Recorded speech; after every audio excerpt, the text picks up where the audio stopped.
Good evening and welcome to Weekend News on the SLBC. I am Ibrahim Samura. Internet Bulletin. Sierra Leone joins other West African nations to call for peaceful transfer of power to a civilian government in Mali. The mortal remains of former SLBC's Director General laid to rest at Lumley Cemetery. An oil insurance company posts over 3 billion leones profit before tax for 2019 financial year. Details are coming shortly after the coronavirus preventive message.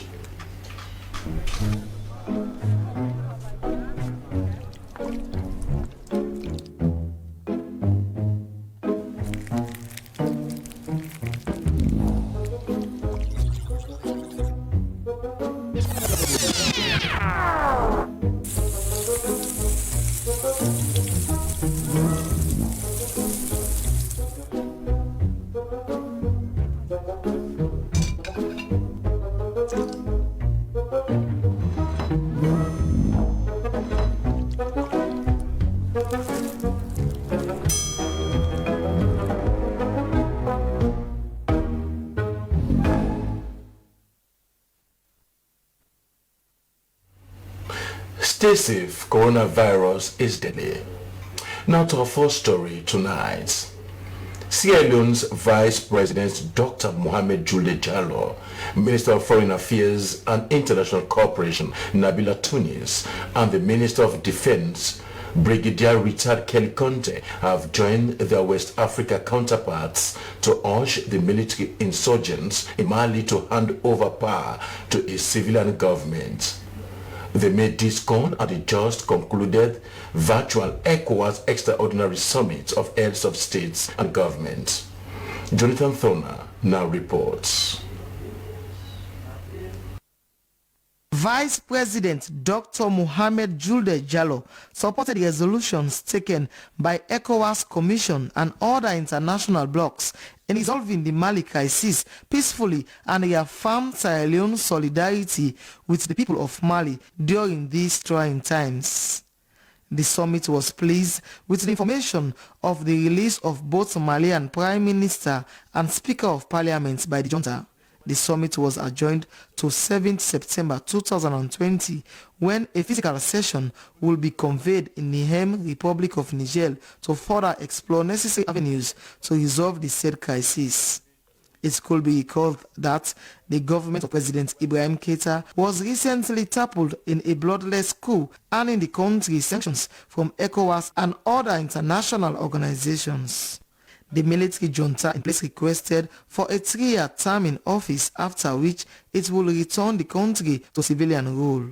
But the West African bloc ECOWAS has taken some key decisions, among which were the resignation of Ibrahim Keita as President of the Republic of Mali in order to minimize the crisis in Mali, and the formation of a transitional government to be headed by a civilian president and civilian prime minister who should not contest in the ensuing elections. The summit also resolved that the military should not be at the helm of affairs nor lead the transitional government. For SLBC News, Jonathan Turner reporting. Former Director General of the Sierra Leone Broadcasting Corporation, Dr. Ivan Ajibola Thomas, has been finally laid to rest at the Lumley Registrar Cemetery, 2 weeks after he was confirmed dead. Emmanuel Alfred Samra witnessed his funeral service held at the Bama Memorial Methodist Church on John Street in Freetown, and now reports. If we live unto the Lord. Individuals from different walks of life joined family members to mourn Dr. Ivan Ajibola Thomas, whom many have said contributed immensely to their personal growth. Until his death on Tuesday, 11th August, Dr. Ivan was one of Sierra Leone's finest broadcasters. But his funeral service, according to Apostle Paul's statement, is a confirmation that man brought nothing into this world and certainly returns with nothing. Reverend Moses Dou was opportune to have worked with Dr. Ivan Ajibola Thomas for 2 years at the Bama Memorial Methodist Church before his death. The late man, he said, made himself equal to everyone, irrespective of his personality. He told the congregation of mourners that his sermon titled, "What Can We Do?" was one from the positive comments of members of staff of the SLBC, some of whom were given stipend from the personal funds of their former director general. Universities today, lecturers today, institutional managers today, people in various careers today. What are we doing? Are we serving humanity or are we serving ourselves? Are we serving food so that we can make humanity better? Or are we serving God because of what we are getting? Are we serving to complete people or are we serving to help them realize their needs? So many people at the SLBC, if you were here, we are talking that talking that we come at SLBC, at SLBS by then.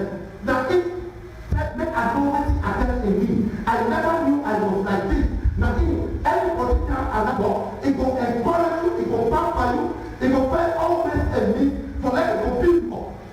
He admonished all to emulate the sensitive, compassionate and respectful characteristic of Dr. Ivan and be steadfast in the Lord so that their labor will never be in vain. Born on 23rd June 1962, Dr. Ivan Ajibola Thomas later became one of Sierra Leone's heavyweight broadcasters who has mentored many successful journalists in the country. Among the several national posts he has served include the attitudinal and behavioral change as executive director and lecturer at Fabric College. He is gone, but the memory of him will forever linger in several spheres of the Sierra Leonean society and beyond.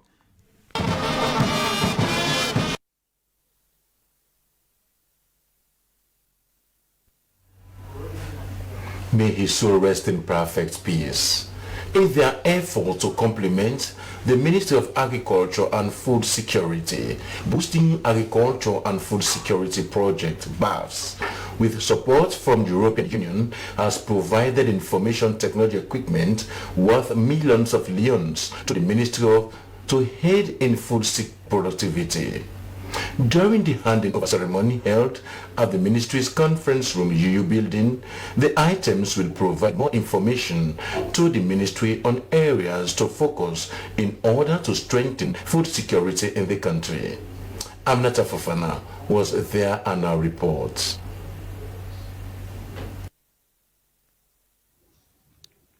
Food security is a key component to consider in any developing country like Sierra Leone. And it could be recalled that the Ministry of Agriculture and Forestry has been working relentlessly to ensure local production is boosted to sustain citizens, especially now that the country is going through the COVID-19 pandemic. During the handing over ceremony, the acting Impress Administrator at Boosting Agriculture and Food Security Program, Isaac Bangura, explained that they have always been a key player in supporting the ministry, especially on food security. He said they will continue to support the ministry and called on them to ensure they use the provided items with caution. We are all aware the EU has funded the BAFS project with millions of euros to embark on reducing poverty and food insecurity in Sierra Leone through better governance and increased agricultural productivity and diversification. A representative from the European Union, John Paho, expressed appreciation to Boosting Agriculture and Food Security Program and indicated that the visible display of the information technology kits was a sign that they have a cordial relationship with Sierra Leone and assured the ministry they will continue with such gesture. We look forward to continue to support improved agricultural development across Sierra Leone, and I thank you again, Ministry of Agriculture and BAFS, for inviting the European Union to the institution. From their contributions during the ceremony, representatives from the ministry applauded the support and considered it timely as it was needed, especially for staff at the regions to obtain information when they would be going to the field working. Assurance from the ministry on maintaining the equipment was given during the ceremony.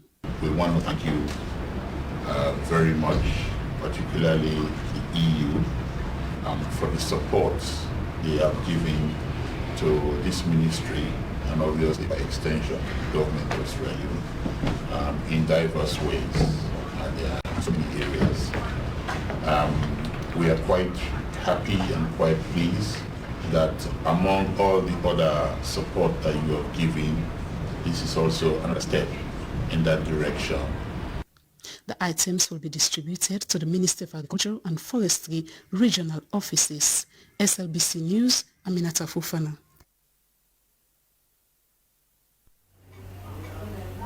Oil Insurance Company Limited has, during their virtual annual general meeting, reported a profit of 3.759 billion before tax for the 2019 financial year, as compared to 3.737 billion in 2018.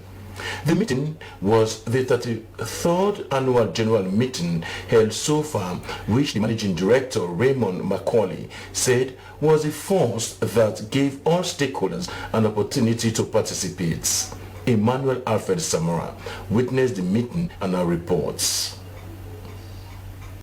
The chairperson board of directors, Yasmin Fofana, characterized the industry by the decline in insurance rates and market shares, stiff and unhealthy competition, which she said is primarily driven by the strong bargaining powers of buyers and slow growth, which were a reflection of the overall economy.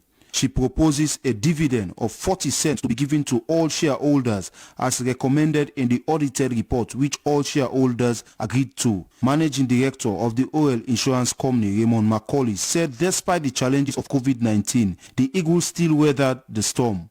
Yeah, well, the usual profitability, at least we maintain profit margin. We paid dividend in spite of the fact that last year we paid 60 cents and this year we paid 40 cents.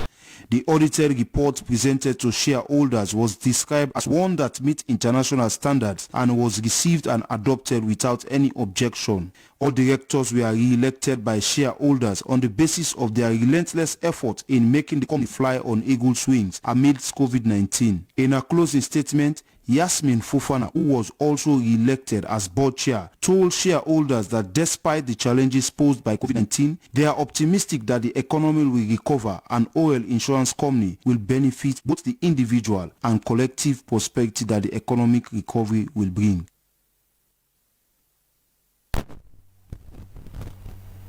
The Member of Parliament for Constituency 121 has awarded scholarships worth over 100 million to students in his constituency. With funding from LEOS, over 50 students from the College of Medicine and Allied Health Sciences, Jala and Frabe College benefited from Honorable Nero Lansana's gesture. Constituency 121 covers Blackhall Road, Kanike and Kleintown communities. Suri Ibrahim Kamara now reports.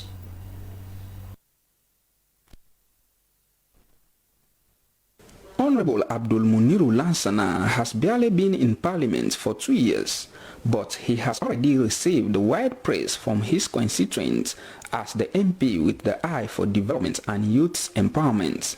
The Member of Parliament for Constituency 121 said empowering youths in his constituency was a strong pillar of his agenda, noting that youths are the future leaders and the best way to prepare them was to give them education and skills. Nearly 100 students applied for the scholarships. However, 52 made it through, and Honorable Muniru believed that those students are the deserved recipients. We look at different criteria, one of which was you should be able to present document to us that you are coming from a recognized institution. And once the documents were presented, we took them to the universities to verify, to know indeed these documents are university documents. Once we were able to complete that, we called them for interview. Some could not come back because they knew the process we were doing was a stringent one and we are not playing with it at all. The scholarships were funded jointly between Leosem and Honorable Abdul Muniru Lansana, and he noted that the awards were based on needs assessments and other criteria to make sure those mostly in need benefited. Andrew Chopele is a first-year student at the Mass Communication Department of Frabe College and one of the beneficiaries of the scholarships. This will serve as another thing. I'll make sure I go and say to my part payment. I'm having other issues to settle, which are my academic issues as well. I believe, do it something minimal, but I'll use it. The young generation leader in Kleintown, Muhammad Yaya, said the site of the multipurpose hall used to be a dumping ground until Honorable Muniru came and transformed it into a state-of-the-art center. He lauded the MP for his contribution to the community and urged his fellow constituents to use the hall wisely. Representative of the Minister of Youth, Muhammad Din, hailed Honorable Muniru as a champion of the youth in his constituency and urged the youth in Kanike and Kleintown to draw from Honorable Muniru's efforts in order to develop their capacity. Former Member of Parliament for Constituency 121, who is also the current Chief Technical Advisor in the Sierra Leone Parliament, Honorable Rosalind Jeretu Smith, said in spite of their political differences, Honorable Lansana had always supported her when she was Member of Parliament, and she promised to reciprocate that partnership. She said several members of parliament attempted to build the multipurpose hall, but none of them was able to complete it. For SLBC News, Suri Ibrahim Kamara reporting.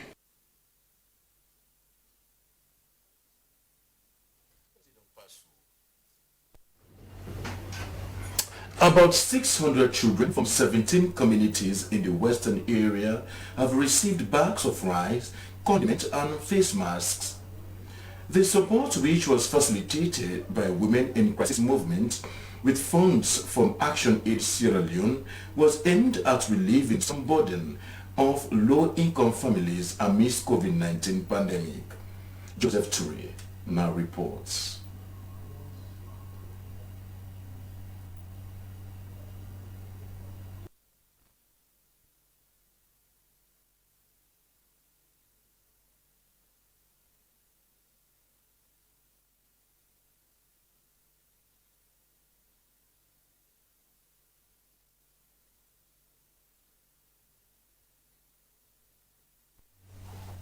Well, we'll bring that story to you later. A Sierra Leonean philanthropist based in Canada, Rebecca Campbell, has administered free diabetes screening and drugs for diabetic patients in the western area. The screening, which took place at the Ministry of Social Welfare Conference Hall, New Englandville, was to help vulnerable diabetic patients in getting better health facility and save more lives. As Marima Suma reports, diabetes is a dangerous disease that has killed thousands of people and still killing people not only in Sierra Leone but the world at large.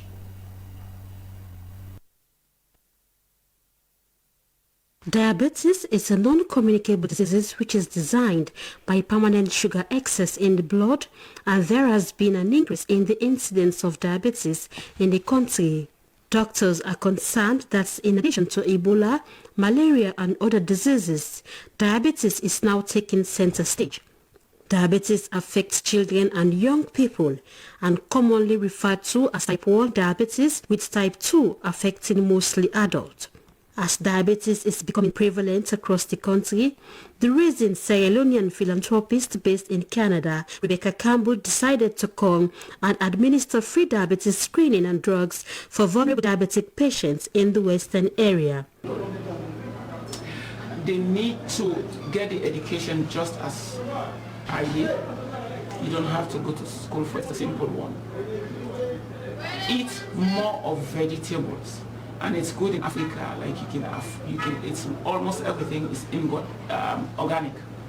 Yeah, almost everything is inorganic. It's so expensive. Rebecca Campbell, who is also a nurse, explained the many symptoms of diabetes, such as thirst, frequent urinating, skin infections, thrush of the mouth, skin and genitals, weight loss, blurred vision, feeling of having a fuzzy head. As a chronic lifelong disease, once acquired, can lead to serious complications. We usually say people with diabetes, like I said, they can get recurrent infections. So the immunity goes down, so they can get infected. So the small, and another thing is that because it affects the nerves as well, somebody with diabetes will walk alone, to get a cut, will not even know about it. and as a result, that they also have issues with healing. So after, when you get a small cut, it does not heal, and as a result, it progresses. And then for some people who are not so lucky, if it progresses upwards to a point like amputation. Rosanne Langley is a diabetes patient who has been suffering from the disease for the past 6 years. She explains more. I go work one day and feel like malaria. I went for work one day and started feeling malaria. So I went to the hospital and got malaria treatment. After that, I started feeling thirsty frequently. Even if I drink enough water, I would still be thirsty, and I started urinating and sweating frequently. I decided to go to the hospital again for checkup. There, I was diagnosed with level of sugar in my blood cell. Since then, I am on insulin, and it has helped me a lot.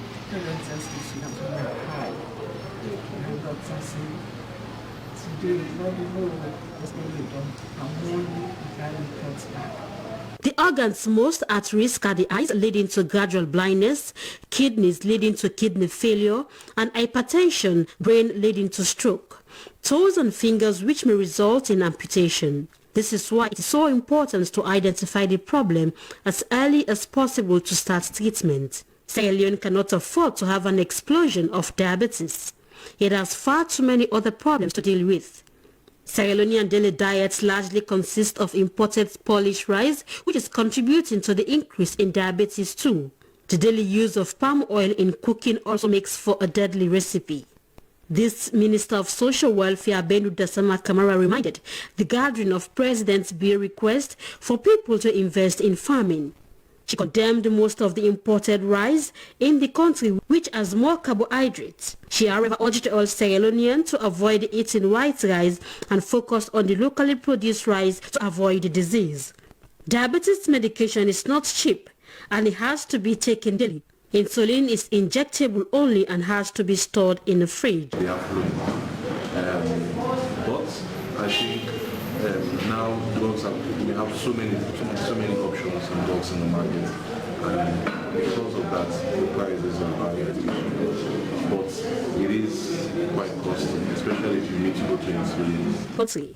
The Sierra Leonean philanthropist Rebecca Campbell said the screening was really necessary as they tested patients who already have their sugar level very high to 20-21%, which she referred to as very risky.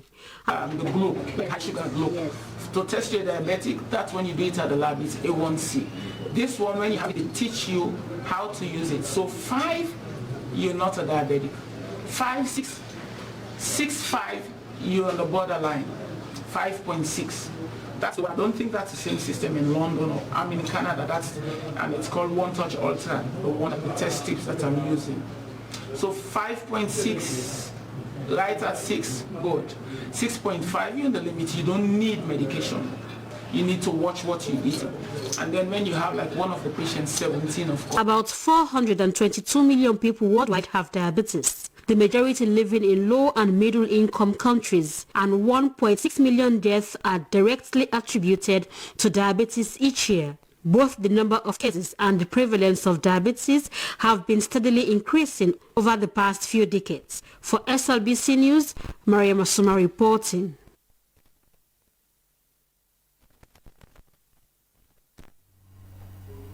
The people of both and both districts have said government in implementing its development programs should prioritize roads, agriculture, health and energy for the 2021 financial year. They made these calls during the prioritization and popularization of the Sierra Leone's mid-term national development plan by the Ministry of Planning and Economic Development in both districts. Joseph went along and now reports. Getting development programs to the rural areas is one vital move those living in such places have always yearned for. But in taking such move, development experts have said constant engagement with would-be beneficiary on what they need should be done systematically. Bont district, where the engagement began, is a district many believed to have been left behind in terms of development. For residents of the district, the engagement was the right move by central government in getting it right in implementing development projects. For them, road, agriculture and energy were key in changing the face of the district and ensuring their livelihoods. Minister of Planning and Economic Development, Dr. Francis Kaikai, urged them to own, participate actively in the implementations of the project and monitor them as well. For Deputy Mayor, Bont Municipality, Mohamed Robinson, such session was the first ever in the district. I think first of its kind in the history of this country, wherein government takes the responsibility which should be owned by the people to the people themselves, because it used to be a top-bottom approach. But this time around, with the new direction, we have seen that it is from the grassroots to higher heights, which means the people are part of the development. That is why you even see the compliance of people in the hall. For both districts, road, agriculture and health infrastructures were highly prioritized. For the Bo District Council Chairman Joseph Mundabindi described such engagement as unique to the development of the districts. From the top to the bottom. That this kind of process we are doing today, where all paramount chiefs are there, councillors are there, all the major stakeholders are there, they all hang there, discuss and choose priorities for government. It has not been the case. Somebody will just sit in Twitter and decide to say, I think we want this one, let's take it to them.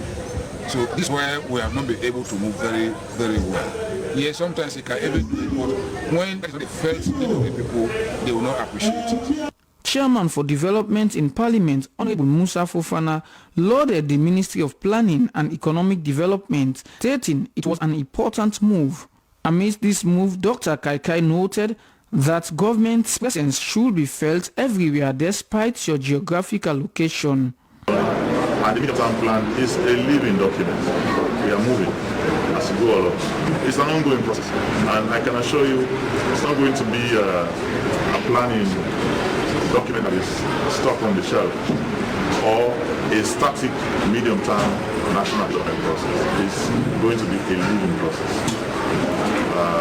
Minister Safa, DJ Safa, is eagerly waiting for the outcome of this process, and we want to see those priorities transformed into public investment programs. Various ministers revealed ongoing development programs, including $30 million for the phase 2 of the fiber optic project, provision of 29 megawatt energy project for Bo, youth car wash project, rehabilitation of schools, and health facilities in both Bo and Bont districts, among other programs to be implemented. SLBC Joseph Toure reporting.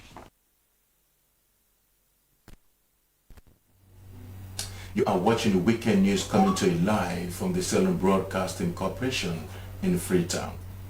About 600 children from 17 communities in the western area have received bags of rice, condiments and face masks.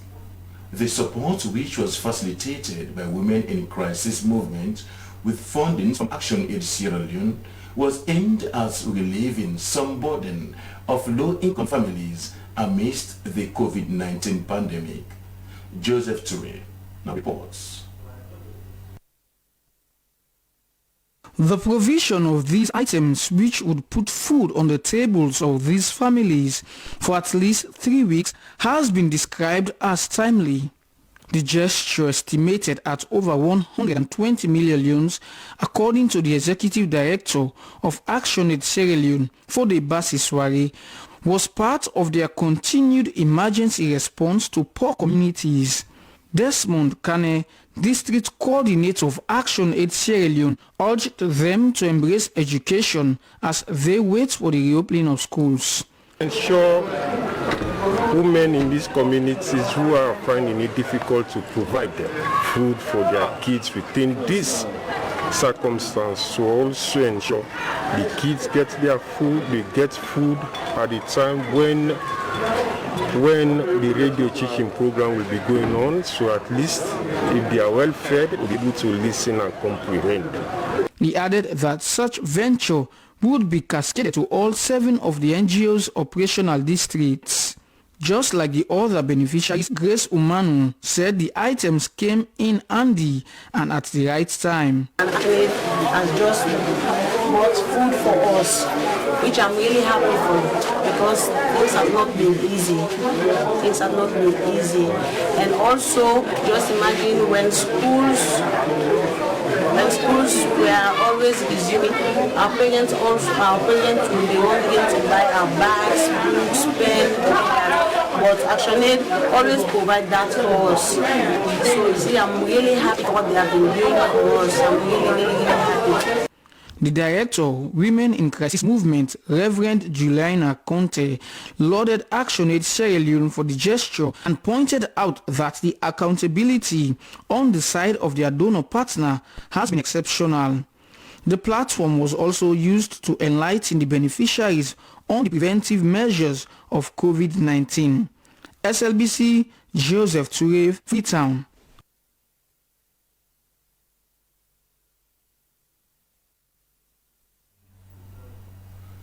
The Correctional Service Sports Club has handed over a bag of rice and 100,000 euros each to athletes and coach of the various sporting disciplines of the institution. Such support, according to the public relations officer of the sports club, staff officer Ishmael Kelfala, is to cushion the economic burden on the players and coaches varying the current global scourge. Jonathan Thorner witnessed the presentation at the headquarters of the Correctional Service at New Englandville in Freetown.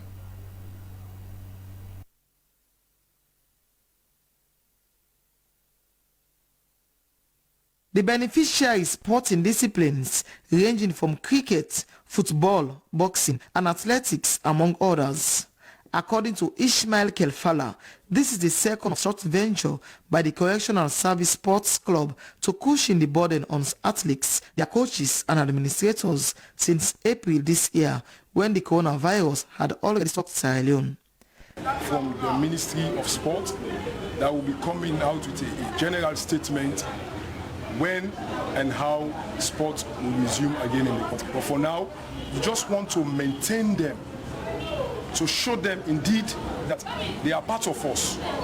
Never mind the pandemic, they are still part of us. And we, as an institution, the Correctional Service Sport Club, deem it necessary that we shall give them what is due to them. He said it is a show of concern amid the pandemic and that the athletes should keep fully fit against COVID-19. Members of the sports club had pleaded to continue short support until the pandemic is declared over in the country. Some of the beneficiaries, Mamusu Sanko, a player, and Alpha Ja, assistant coach, were very much appreciative of the gesture, saying that it will go along with them. We are very happy to receive the money because it can help us through home issue and buying some of the things we need. It's been a challenge because we've been there we just concluded, I would say concluded Division 1 league. We are up there, we are in that capacity to even get some victories, and unfortunately there is a break through this pandemic, and it's not a good thing for us because to get the players around again in that kind of fitness and quality is going to take a lot of work again. For SLBC News, Jonathan Turner reporting.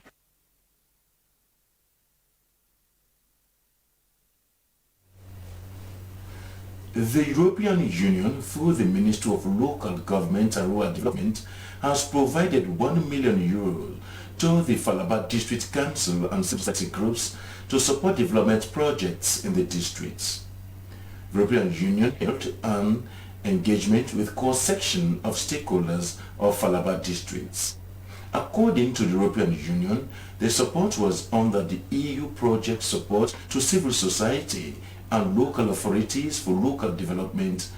From Falaba, Abumara filing these reports. The goal of the project is to contribute towards the country's long-term stability, equitable growth, poverty reduction, democratization and the rule of law, foster integrated local development approach. In his statement, the AU Project Management Unit Team Lead, Dr. Julius Mutali, said the engagement is to identify project activities and Falaba District wasn't involved at the initial stage of the AU support, but with the frantic effort of the Minister of Local Government and Development, the district is now included. He said the support for the 4 districts was 23 million euro, but with the addition of Karine and Falaba districts, the money increased to 25 million euro, and they will be putting 1 million euro to capacitate staff of the local council. Mr. Mutali said government and the EU took the bottom-top approach in designing the project, and before the financial agreement was signed, government identified lots of projects. The reason or the purpose of our coming here with the Minister of Local Government and Rural Development is very simple. What we want to do is to engage our stakeholders in Falaba and design a project for Falaba. We are only going to provide technical support. You are going to identify activities that will be put in the project document. The project will support civil society and local authorities for local development, targeted for local councils when the financing agreement was signed between the European Union and the government of Sierra Leone. The Minister of Local Government and Rural Development, Tamba Lamina, said the project is EU support to local councils in Sierra Leone and that President Bio promised to strengthen the local sectors and government has increased the salaries of paramount chiefs. He said they are working tirelessly to decentralize development in the country, have embarked on 5-year strategic plan and encourage the people to sit with council chairman to prioritize the project. The Minister of Local Government and Rural Development said the ministry will release information on the commencement of the pending paramount chieftaincy elections, which will be conducted systematically. The chairman of Falaba District Council, Ibrahim Sorisese, explained that a week ago, they were invited to Makeni, where the project was formally launched by President Bio, where the 4 district councils that were initially involved in the project signed contracts.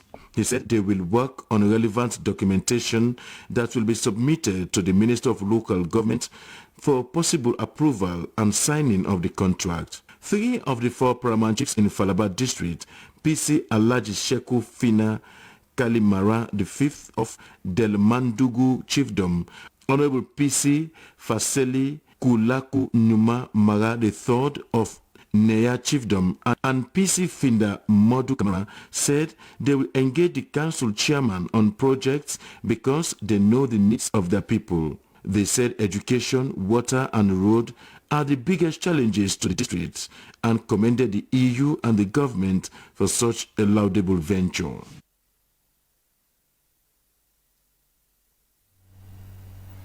The Attorney General and Minister of Justice, Anthony Brewer, has told the people of Port Loko District that the opening of the Administrator and Registrar General Office in the district will solve their major problem of traveling to Freetown to register the legal instruments. Mr. Brewer was speaking at the official opening of the Port Loko outlet of the Office of the Administrator General. As Ibrahim Samra reports, the Port Loko office is the 4th Administrator and Registrar General office to be opened in the regions. This new Administrator and Registrar General office in Port Loko strategically covered the Northwest region comprising Port Loko, Cambia and Karine districts. With this new office, people can now register their businesses, land transactions, marriages, intellectual property, gratuity and estate of deceased person. The move was part of the vision of the Administrator and Registrar General Sabtu Sako in taking the operations of the Office of the Administrator and Registrar General to the doorsteps of the 4 regions in the country. The Potloko branch is the 4th, with other branches in Bo, Kenema and Makeni, and before now residents from Potloko have to travel to Freetown to register their businesses. The Registrar General Office of the Administrator and Registrar General Sabtu Elizabeth Sako said the opening of their new branch in Potloko resonates with President Bio's service delivery project and to decentralize the services of her office across the country.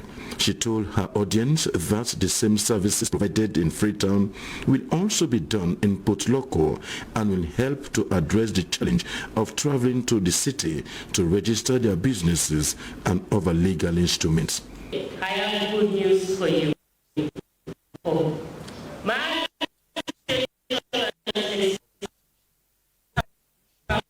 a functional system by bringing the OLD to the doorstep of the people of Potloko.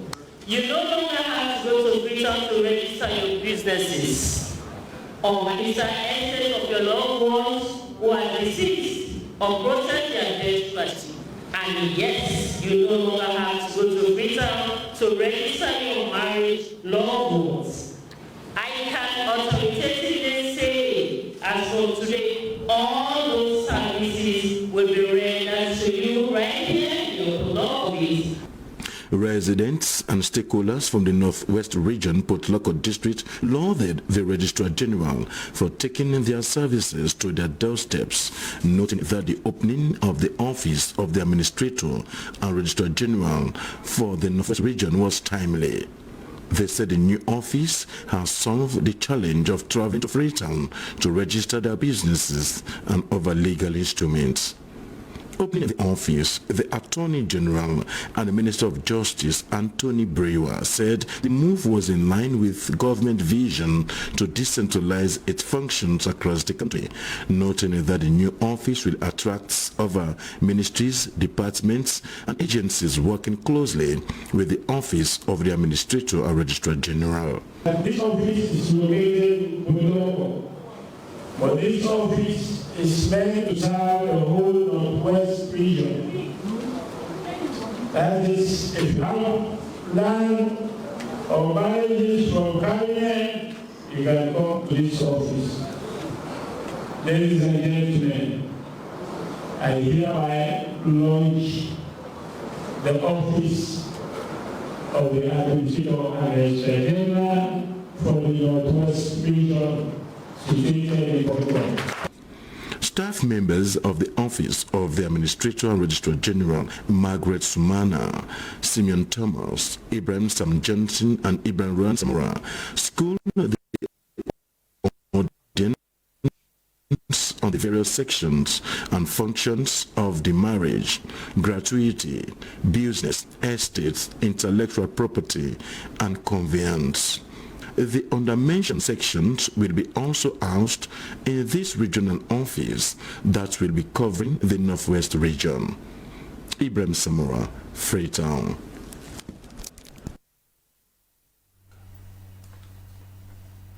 It's now time for some stories making headlines in Africa.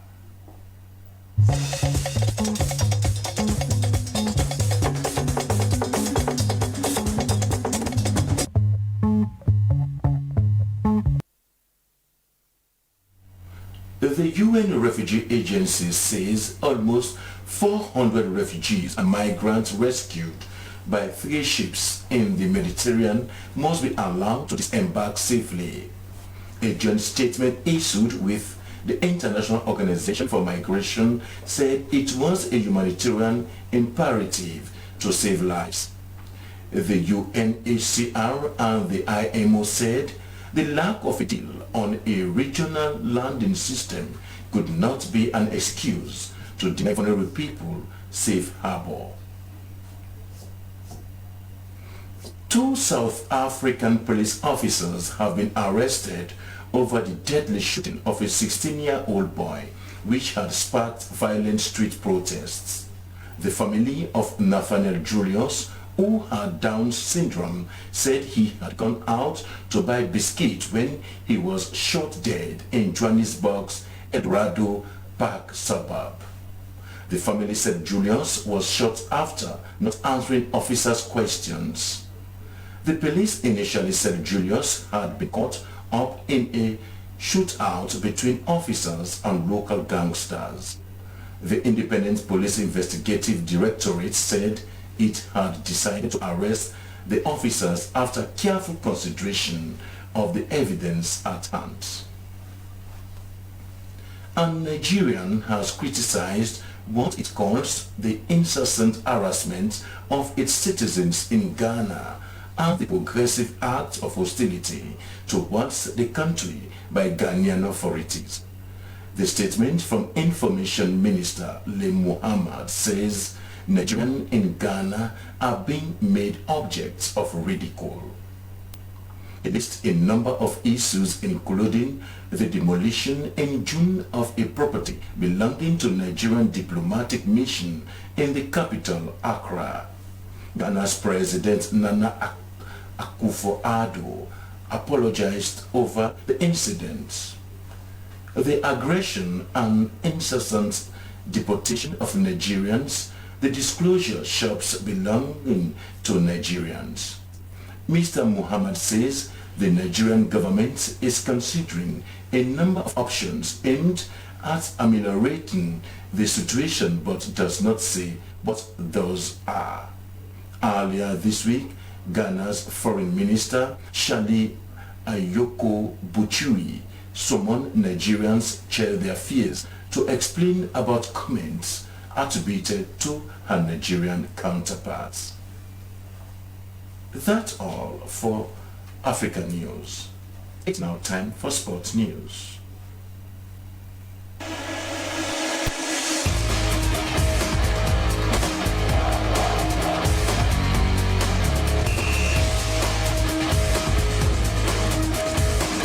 Hello and welcome to Sports Updates. I am Abdul Kabir.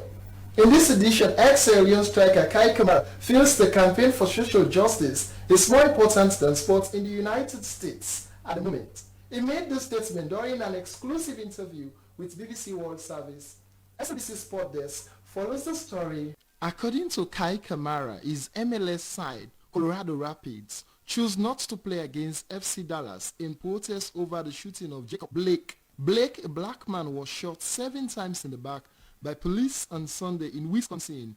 It's not about sports right now, Kamara told the BBC World Service. We don't want to distract from what attention should be on, which is injustice happening to the black community. So we want to make sure that we stand in solidarity for that and make sure that we are not just on TV playing sport and people are watching and taking their minds off something that is bigger in the country. It was part of a wider walkout by teams in various sports across the US. We cannot stand behind closed doors.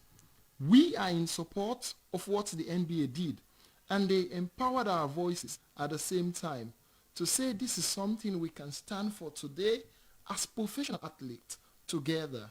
Enough is enough. We are professional players and black players, and the rest of our brothers and sisters are standing together to say it's not just about sports. Right now, football is really just a game. It's not life. And life is what is important right now. Kamara added that he and other sports people are already thinking about what they can do next and see what the league does too, because this is something the MLS has to take a stand with us in knowing where the players' mindsets are. Kamara is also concerned about the mental health of the players who are not focused on their sports because of everything that is happening now. In another development, former Chelsea and Ivorian striker Didier Drogba ejected for Ivory Coast Federation polls. Thousands of fans greeted former Chelsea striker Didier Drogba when he formally submitted his candidacy to be Ivory Coast Football Federation president, but he has been told that he is not eligible to stand in the upcoming elections to be the next president of the Ivory Coast Football Federation. Drogba submitted papers to stand in the polls earlier this month. The Electoral Commission ruled that the former Chelsea striker did not fulfill its long list of eligibility criteria. His bid was rejected as two of the names he had submitted as his sponsors were ruled not to have the necessary authority to do so. Officials from the Ivorian club Africa Sport and a body representing referees had also backed the federation's current first vice president, Soyi Diabate. Different officials from the same organizations had also signed Drogba's papers, with the Fifth Commission ruling they were not authorized to do so. In the case of Africa Sport, a sporting club in Ivory Coast, the head of its football section had given his approval to Drogba, while the chairman of the whole club had backed Diabate. It meant that Drogba only had the backing of two top-flight Ivorian clubs and not the three that meet the statute's demand. The rejection will come as a bitter blow to football fans in Ivory Coast, thousands of whom had come out to support him earlier this month when he submitted his bid to stand. Drogba played more than 100 times for the Elephants, including the 2006 and 2010 World Cups, and as well as Chelsea. He played for French giant Marseille, Chinese club Shanghai Shenhua, and Galatasaray in Turkey. An application for Paul Kofi Kudio was also rejected, leaving Diabate and Yashin Idris Diallo, a former third vice president, as the remaining candidates. Drogba and Kudio now both have 5 days to appeal the decision. This is all we have in this edition of Sports Update. I am Abdul Kabir.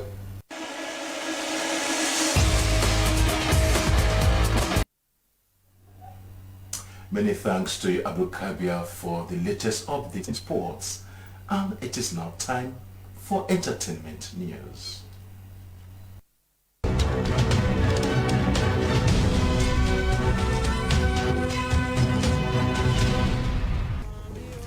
Hello and welcome to Entertainment News. Big Moss, winner of Single Jane Season 1, has released 2 new videos after he split with Jane Peters Entertainment label. In less than 2 years after he was signed by Jane Peters Entertainment as the winner of the competition first episode, Big Moss finally parted ways with the label, a decision which he made after several consultations with the label's CEO. The young star, which is believed to be one of the Sierra Leone's finest rising star, has decided to entertain his fans with 2 new videos from his collection, Baby Mama and Alaji Sokoto. Let's have a tip of these songs. Nothing I can do for my baby mama, baby mama. The way she handle me inside the hot like a bonfire, bonfire. I want you mama, baby. Wanna hold you now. I pack him on the can imagine Sokoto. I get the power and I meet them to talk about Sokoto. I reach on a handsome, just all a minute till you want some. Now me package you make sense, only me and the rest in a nonsense. I dey bounce like I come up and on. Me name and they play anytime, anytime now. Cause I'm all like second no. Issues. I like connecting myself with issues in society because that's what musicians are supposed to do. You look around you, what you think people are more engaged in or what interests them more is what you write.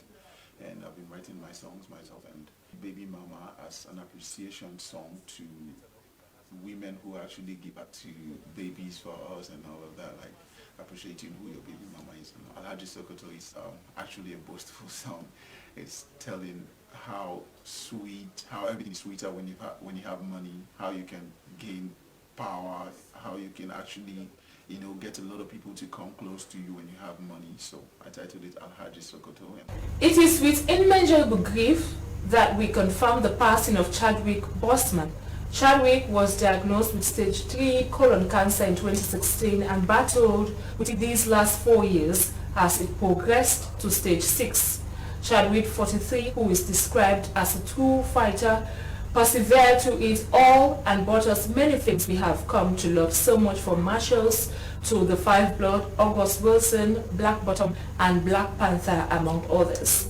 And I can't believe all of these movies were filmed during and between countless surgeries and chemotherapy. He died in his home with his wife and family by his side. So sad. Even the family continue to thank people across the world for their love and prayers.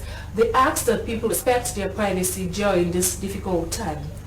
There are more than 540,973 comments on his Instagram page sympathizing with Bossman family, as many people describe him as a legend, a warrior, a king.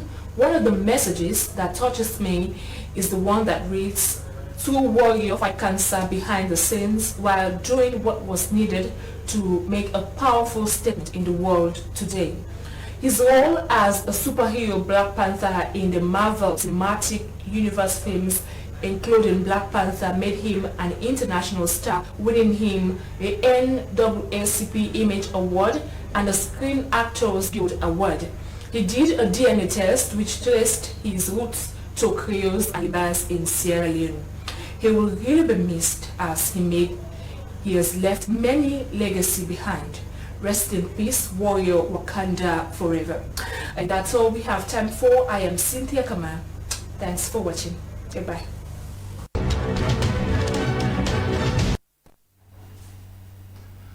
But now to end the news, a recap of the main points. Sierra Leone has joined other West African nations to call for peaceful transfer of power to a civilian government in Mali. The mortal remains of former SLBC Director General has been laid to rest at the Lumley Cemetery.